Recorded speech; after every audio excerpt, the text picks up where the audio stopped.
Salut les gens. Alors, je suis là pour vous parler de mon bilan du challenge Chaud Cacao. Donc c'est un challenge qui avait lieu sur juillet, août, septembre, dans lequel il fallait lire des livres de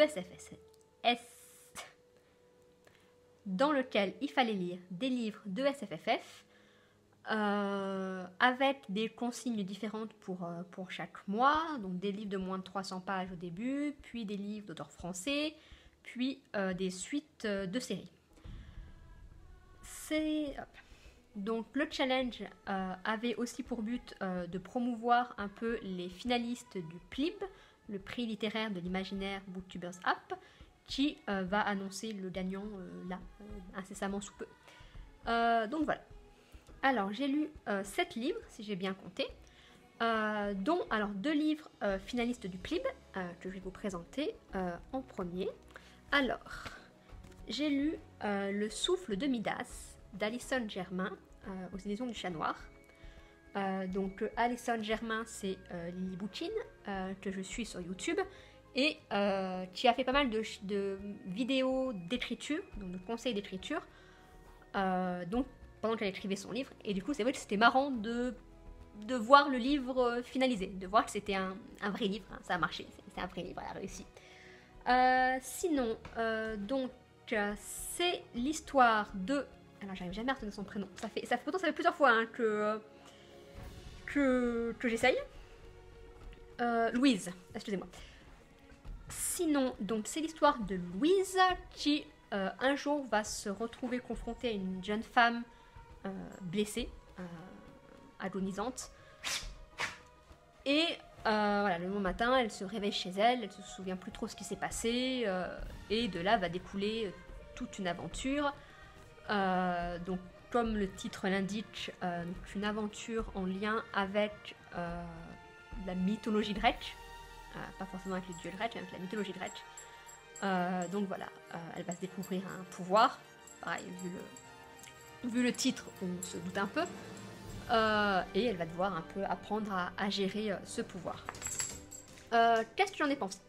C'était fun, j'ai bien aimé. J'ai aimé surtout, on va dire, Louise au début. Donc effectivement, son premier réflexe, c'est d'appeler la police. Et effectivement, c'est un réflexe que les héroïnes ont rarement quand elles tombent sur un truc mystique bizarre. Alors que bon, ça pourrait sembler plutôt commun. Donc ça, je trouvais ça plutôt sympa, le fait effectivement elle pense qu'elle est devenue folle après au bout d'un moment, parce qu'évidemment le corps de la jeune femme agonisante a disparu, hein, c'est pas drôle sinon. Voilà, sinon donc il y a une romance dans l'histoire, bien sûr. Alors c'est vrai, peut-être un petit peu rapide, mais d'un autre côté c'est le cas de beaucoup de livres. Beaucoup de livres d'ailleurs, que ça soit des livres fantastiques ou des livres de romance, voilà, généralement c'est souvent un peu rapide. Donc c'était bien, et surtout ça donne très envie de lire le 2e tome, parce que ça sera une trilogie normalement. Voilà, parce que elle nous montre, donc l'auteur nous montre plusieurs petits points de son monde, mais sans forcément beaucoup les développer ou en laissant quand même pas mal de mystères. Donc voilà, ça me donne très envie de lire la suite. Et en 2e livre, donc finaliste du PLIB, j'ai lu Les Seigneurs de Bohème d'Estelle Faye aux éditions Critique. Oui, c'est ça, Critique. Alors, d'Estelle Faye, j'avais lu sa trilogie sur la Rome antique, une trilogie jeunesse. Donc ici, c'est pas du tout jeunesse, c'est une bonne... Hein, faut se le lire quand même, mais c'était mon chien. La Voix des oracles, c'était une trilogie jeunesse. Alors ici, excusez-moi, ça fait 25 fois que je passe dans le champ de la caméra. C'est mon loup perso, c'est mon loup-garou à moi. Elle m'attache. Attendez, je me fais attaquer, je reviens. C'est un peu gros. Et c'était génial. Vraiment, c'est un coup de cœur. Je crois que c'est le coup de cœur de la sélection que je vous présente là. Alors, de quoi ça parle? Alors, en fait, ce qui est sympa, c'est que ça parle de plusieurs personnes. On a 1, 2, 3, je vais dire 3 couples de personnages principaux et quelques personnages secondaires.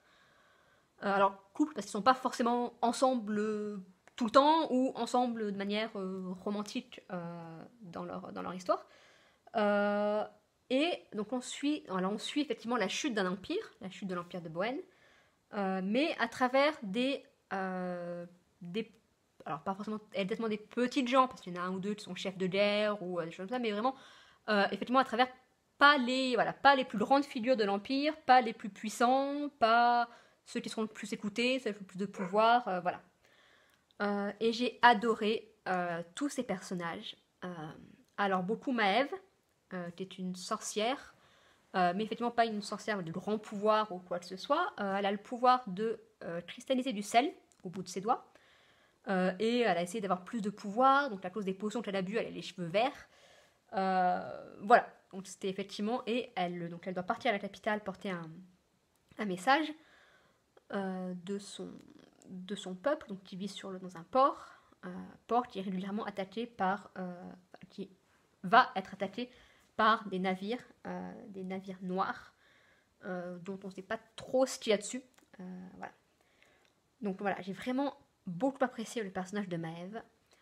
J'ai beaucoup apprécié le personnage de Sorens, même si du coup je peux pas vous raconter grand chose parce que ça va vite spoiler. Mais voilà, il y a une particularité chez Sorens que j'ai beaucoup appréciée. Son histoire et son histoire avec Sainte-Étoile. Voilà, j'ai vraiment beaucoup aimé tous les personnages.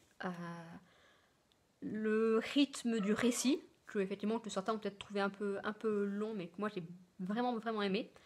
Voilà, le seul petit truc, c'est qu'effectivement, j'ai trouvé la fin un petit peu rapide. En gros, allez, si c'était un film, un blockbuster d'été, ça couperait juste avant le combat final, vous savez, le combat épique où tout explose, où il brûle, il crame la ville, et où il y a des trucs partout, voilà. Ça couperait juste avant. Alors, du coup, voilà, du coup, ça frustre un petit peu. Mais, voilà, tout était en place, quand même pas de doute sur la suite, mais voilà, j'ai vraiment, vraiment aimé. Je regrette pas de l'avoir lu. Et voilà, je sais qu'il me semble que Estelfaï a sorti un autre livre cette année, peut-être un peu plus axé SF, mais voilà, j'ai hâte de lire aussi de ces auteurs que j'aime beaucoup. Alors ensuite, je vous présente les livres que j'ai lus pendant la session 1, donc des livres de moins de 300 pages. Donc nous avons La Tour de Cécile Duquesne aux éditions Voyelles. Donc Cécile Duquesne, c'est une auteure que j'aime bien, j'ai lu sa série Les Nécrophiles Anonymes et Les Foulards Rouges. J'ai pas fini Les Foulards Rouges d'ailleurs. Donc voilà, La Tour, effectivement c'est un très court roman où donc une jeune fille, Jessica, se réveille un matin au rez-de-chaussée de ce qui va s'avérer être une tour, dans une sorte de marécage, donc marécage à l'intérieur de la tour, et elle ne se souvient pas comment elle est arrivée là, elle ne se souvient pas de son passé du tout, avant le jour où elle se réveille dans la tour, et elle rencontre d'autres personnes qui sont dans le même qu'elle, qui ne se souviennent pas pourquoi ils sont là, et ils vont devoir monter dans les étages et affronter des périls multiples et variés au cours des étages qu'ils affrontent, jusqu'à arriver à la fin, et voilà, le livre vaut vraiment le coup pour la fin, parce que je ne l'avais pas vu venir, je n'avais pas imaginé ça. Donc voilà, la fin était vraiment, pas comme la fin, mais la fin était vraiment intéressante et le livre vaut vraiment le coup. Ensuite, j'ai lu Ténébris Lupus de Jean Vigne. Alors Jean Vigne, je lui achète un livre pratiquement tous les ans au salon quand je le croise, généralement au salon des Imaginales. Donc pour ce livre-là, donc généralement il me raconte un peu l'histoire quand même, voilà, ou même dans les tomes suivants.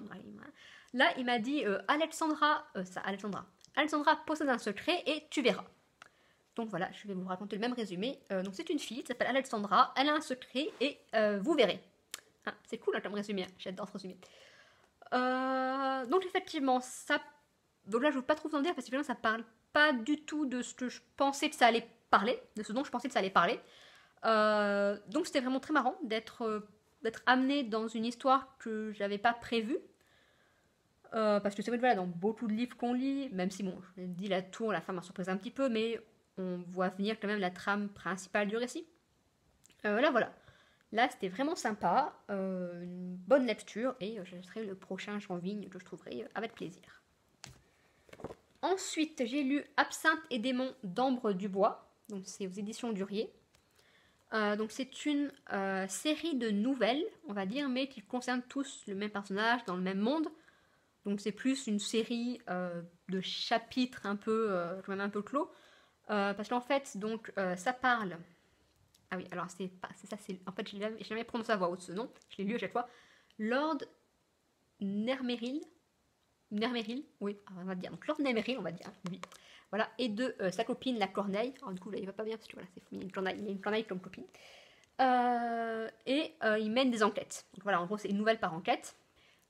Du coup, lui, il mène des enquêtes et c'est un enquêteur con. Alors pareil, on découvre un peu, mais plus ou moins démoniaque. Et donc j'étais la finalité. Donc là, ce qui est bien, c'est que la dernière nouvelle finit quand même, enfin, clôt l'histoire. Donc c'est sympa. C'est un format que j'ai pas l'habitude de lire. Déjà, je lis pas beaucoup de nouvelles et surtout pas beaucoup de nouvelles comme ça. C'est quand même des nouvelles suivies. Mais c'était sympa. J'ai bien aimé le personnage principal. Pareil, rien de surprenant dans ce livre-là. Mais c'était vraiment sympa dans une ambiance, une ambiance victorienne gothique. Donc j'ai beaucoup aimé l'ambiance, voilà, l'ambiance, les différentes nouvelles, c'était vraiment sympa.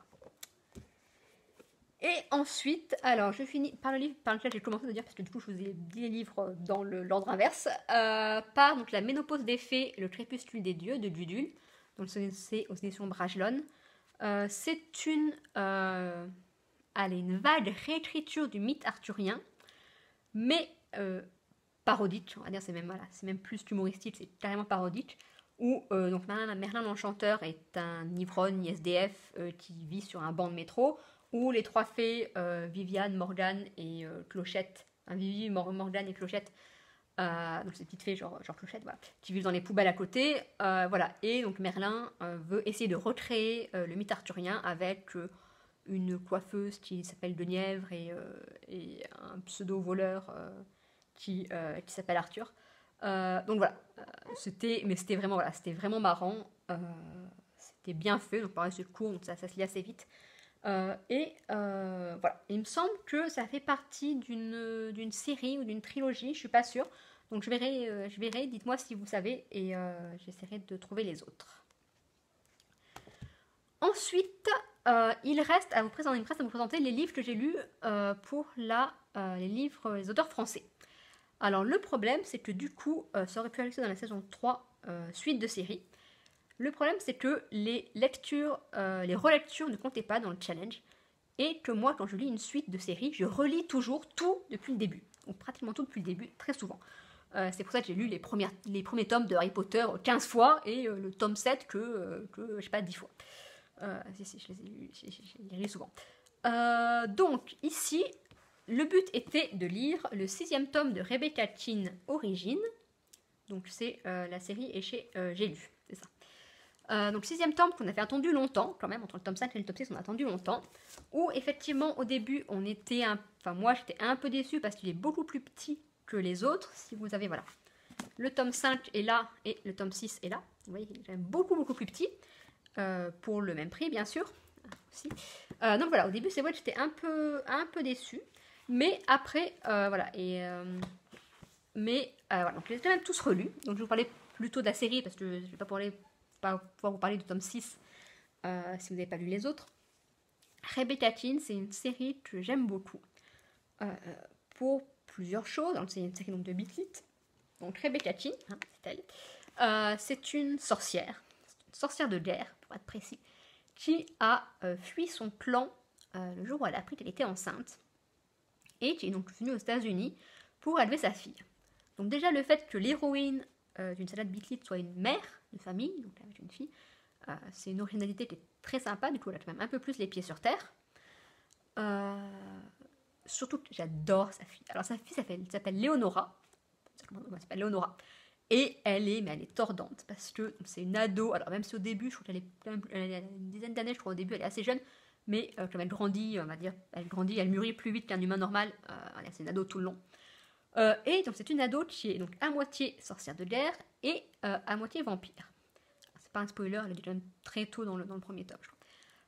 Donc c'est une ado, déjà les ados c'est pénible, alors elle est encore plus pénible. Hein. On est d'accord que c'est très pénible.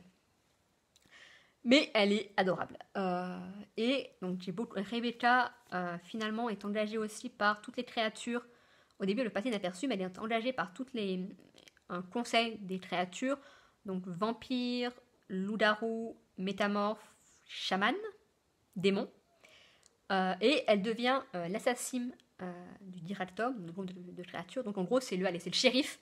C'est le shérif des créatures surnaturelles. Donc, du coup il y a pas mal d'enquêtes, il y a une enquête, il y a souvent des enquêtes dans les tomes de la série. Et voilà, elle essaie de suivre sa vie, alors sans trop se faire remarquer, mais elle fait que se faire remarquer, bien sûr. Voilà, c'est plein d'humour, plein d'action. J'adore aussi Raphaël. Donc Raphaël, c'est le vampire, parce que bien sûr, donc elle déteste les vampires, surtout à cause du père de sa fille. Voilà, elle déteste les vampires. Elle fait partie d'une race qui doit chasser les démons et les vampires. Mais bien sûr, il y a un vampire, il est millénaire, charmant, adorable, macho, mais qui l'adore. Bref, voilà, un petit peu cliché sur la relation, mais c'est vraiment très sympa. Voilà, encore une fois, plein d'humour, plein d'action. J'adore les relations entre les personnages.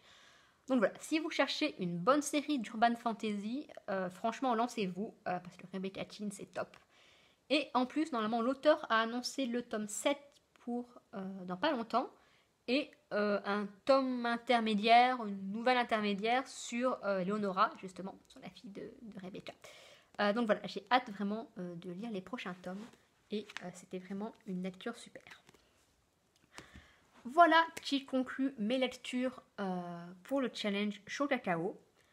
J'ai beaucoup aimé faire ce challenge, donc je pense que l'année prochaine il ne se reconduira pas exactement sous la même forme parce que les organisateurs du PLIB vont l'organiser un peu différemment cette année, enfin l'année prochaine, donc pour 2019.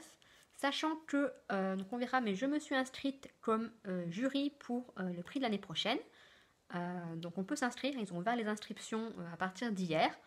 Il suffit que vous ayez une chaîne Booktube ou un Instagram ou un blog qui parle de livres et vous pouvez vous inscrire pour être jury pour l'année prochaine. Donc voilà, je pense que ça sera une super aventure, j'ai hâte de la vivre et je vous retrouve bientôt pour la prochaine vidéo. Bye bye. Pour vous parler de mon challenge. Quoi? Ok, vous voyez pas, mais en fait je suis en train de me faire attaquer par un chien. Voilà, qui m'attaque. Il m'attaque en me faisant des bisous. Regardez, elle va me mordre. Ah, oulala. Et qui consistait à lire des livres de SFFF. Donc avec des... Désolée, c'est la peluche du chien qui n'arrête pas de me le ramener.